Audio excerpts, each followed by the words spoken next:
ভাঙাগড়া আর চড়ানিটার মধ্য দিয়েই প্রাচীন আমল থেকেই গুরুত্বপূর্ণ বহন করে আছে এই বাংলা। কখনো গুপ্ত, কখনো পাল, আবার কখনো সুলতানি, মোগল কিংবা ইংরেজ, বিভিন্ন সময় বিভিন্ন শাসক দ্বারা শাসিত হয়েছে। বিভিন্ন রাজবংশের সময় গড়ে তোলা হয়েছে বিভিন্ন অবকাঠামো। প্রাচীন রাজারা নিজেদের রাজ্য পরিচালনার জন্য গড়ে তুলেছে বিশাল বিশাল অট্টালিকা, কিন্তু কালের বিবর্তনে সেই ভবনগুলো হারিয়ে গেলেও রয়ে গেছে তার ধ্বংসের চিহ্ন। হ্যাঁ, আমি এমনই এক প্রাসাদ ভবনের কথা বলছি যা রাজধানী ঢাকার সাভারে অবস্থিত, যেটি ছিল এক সময়ের একটি রাজ্যের রাজধানী।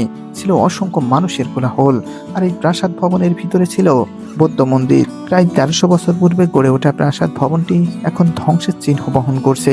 রয়ে গেছে ভবনের নির্মিত ইট, পাথর, চুন সুরকি আর কক্ষগুলোর চিহ্ন। ৯০ দশকের প্রত্নতাত্ত্বিক অধিদপ্তর খনন কাজের মাধ্যমে এখান থেকে পেয়েছিল প্রাচীন ব্রোঞ্জ, স্বর্ণমুদ্রা সহ বৌদ্ধ মূর্তি। মাটির তলদেশ থেকে খুঁড়ে বের করা হয়েছিল বৌদ্ধ ভিক্ষু কক্ষ।